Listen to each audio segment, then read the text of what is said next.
নমস্কার বন্ধুরা, মনুর ফ্যামিলি ব্লগের নতুন আরও একটা ভিডিওতে সকলকে জানাই স্বাগত। আশা করি সকলে ভালো আছো, আমি ভালো আছি এবং আমার মাও অনেকটাই ভালো আছে। তো আমি বাড়িতে এসেছি, যেহেতু আমার বাড়িতে রান্না পুজো, তাই আমি আর থাকলাম না, ওখান থেকে চলে এসেছি। তো এবার আস্তে আস্তে স্বাভাবিকের মতো আরও একটু করে এবার ভিডিওর দিকে যাচ্ছি, কারণ অনেকটা গ্যাপ পড়ে গেছে আমার ভিডিওতে।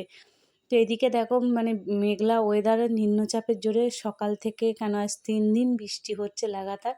তো আজ হচ্ছে আমাদের রান্না পুজো। তো রান্না পুজোর দিনকেও সকাল থেকে যে হারে বৃষ্টি থামছেই না, তো প্রচুর বৃষ্টি হচ্ছে, যার কারণে কি হবে সেটাই ভেবে পাচ্ছি না। তো এইদিকে উনুন শাল তো রেডি করা হয়েছে, কিন্তু জানি না উনুন শালে রান্না করতে পারবো কি না। আর এদিকে ওয়েদারটা খারাপ বলে শ্বশুরমশাই একটা বড় তিরপল কিনে নিয়ে এসে ভালো করে একদম উঠোনটাকে ছেয়ে দিয়েছে, যাতে বৃষ্টি পড়লেও কমসে কম উঠোনটা না বৃষ্টি না পড়ে নিচের দিকে।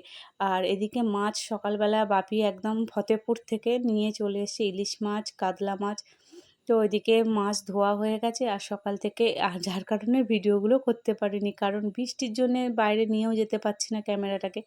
আর এদিকে দেখো আমার ননদ এসেছে আগের দিনকে, তো ও এসে দেখো ও বলছে এটাই সবথেকে কঠিন কাজ, চালতা ছাড়ানো। ও বসে পড়েছে চালতা ছাড়াতে। আর আমি এদিকে আমার রান্নাবান্নাগুলো করছি, যেহেতু আজকে রান্না আছে দিনের বেলা, রাত্রের বেলা তো ঠাকুরের যেমন রান্না হয়, আর দিকে ননদরা আছে, বাড়ির সবাই আছে, তো দেওরও এসেছে আজকে। তো বেশ অনেক আনন্দ সহকারে রান্নাবান্নাগুলো করছি, কিন্তু মনটা একটু হলেও যেন একটু খারাপ লাগছে, কারণ মনটা না সেই বাপের বাড়িতেই পড়ে আছে, যে মা কী করছে, কেমন আছে। যতই যাই হোক দেখবে মেয়েদের মায়ের দিকে মন টান তো পড়বেই, বলো না, মা বলে জিনিস।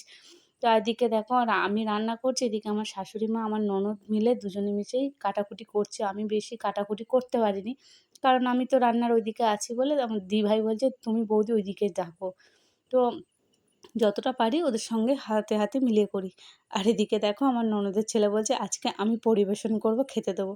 তো এই যে এখন দুপুরের খাওয়া দাওয়ার পর্ব চলছে, এদিকে মা খেতে দিচ্ছে এক এক করে সকলকে, আর এদিকে দেখো আমাদের অলরেডি কাটাকুটি হয়ে গেছে। বৃষ্টিটা বেশ একটু থেমেছিল, ভেবেছিলাম হয়তো ওয়েদারটা চেঞ্জ হয়েছে, কিন্তু না, দেখো কী হারে মুষলধারে বৃষ্টি হচ্ছে। আজকেও এত যদি বৃষ্টি হয়, কাল যদি এইভাবেই বৃষ্টি হয়, কেউ কি বাড়িতে আর আসতে পারবে? জানি না। রান্না পুজোটা কত আনন্দ সহকারে মানুষ করে বলো তো, সারা বছরের পর এই দিনটাই অপেক্ষায় থাকে যে বাড়িতে একটা রান্না পুজো হবে, 5টা মানুষ বাড়িতে আসা যাওয়া করবে। আর এই রকম ওয়েদার জন্যে ভালো লাগে, কিছুই করতে চাই। আর সকালবেলা অনেকটা সকালে আজকে চান করেছিলাম, আর শ্যাম্পুও করেছিলাম, কিন্তু চুল আঁচড়াবারও সময় হয়নি, আর চুলটা খোলারও সময় হয়নি।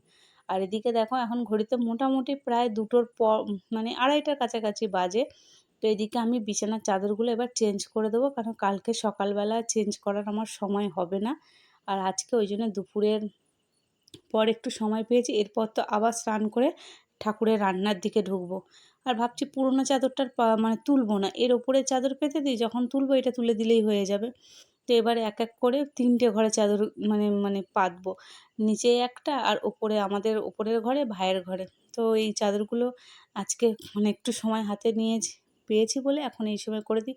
এরপর বিকালে আবার স্নান করব, স্নান করে ঠাকুরের জিনিসগুলোকে যেগুলোকে কাটাকুটি করেছি সেগুলোকে ধুয়ে নিয়ে আসবো, কারণ চান করার পর আর আর অন্য কোনো কাজ করতে পারবো না।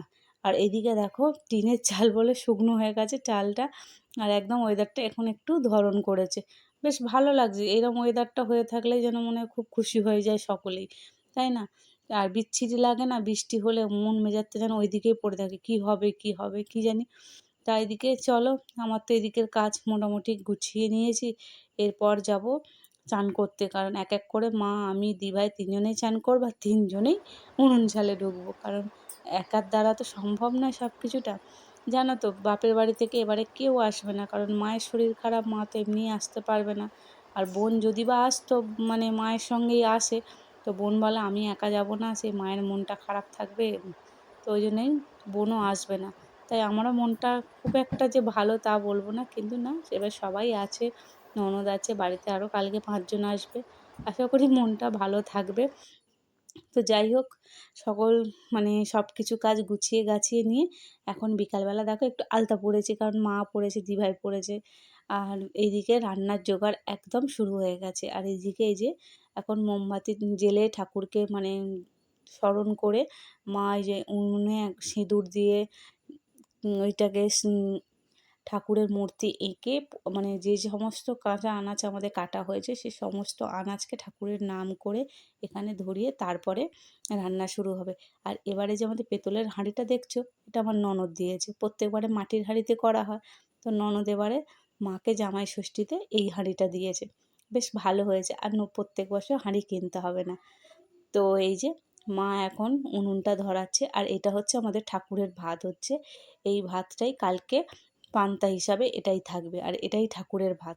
মা যতক্ষণ না এই উনুনটায় ভাত করবে ততক্ষণ আমরা অন্য উনুনে হাত দিতে পারবো না। আর এদিকে আমি বড় কড়া বসিয়ে ডালটা বসিয়ে দিয়েছি, কারণ ডালটা সেদ্ধ হতে অনেকটাই সময় লেগে যায়। আর এদিকে দেখো সমস্ত যে আনাজগুলোকে নিয়ে এসে নুন হলুদ মাখিয়ে রাখা হয়েছে। এবার মা, আমি আর আমার ননদ ৩ জনে মিলে বসবো রান্নার জোগাড়ে বা রান্না করতে। এই যে এক এক করে এবার ভাজা আমাদের শুরু হয়ে গেছে। কত ভাজা, কত রান্না, মাছ হবে, ডাল হবে, পুঁই শাক হবে, মানে মোটামুটি অনেকটাই সময় লেগে যায়। জানো তো, অনেক রাত ধরে এই পুজো রান্না হয়, বেশ আনন্দ করে হয়।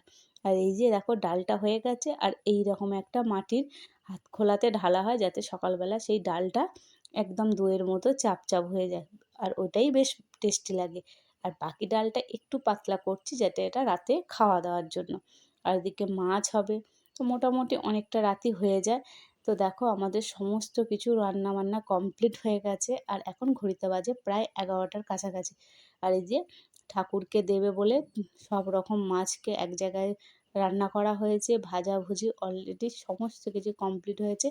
এবার মা ঠাকুরের নাম করে এক এক করে সব কিছু আগো জিনিস তুলে নিয়ে এবার আমাদেরকে খাওয়া দাওয়ার পর্ব শুরু করব। আর এইগুলোই কালকে মানে সকালের দিকে সব কিছু খাওয়া হবে। তো যাই হোক, রান্না পুজোটা এমনই একটা জিনিস যেটা যার বাড়িতে নেই সে জানে না যে রান্না পুজোটা কী জিনিস। সত্যিই তাই, আমি এতদিন জানতাম না।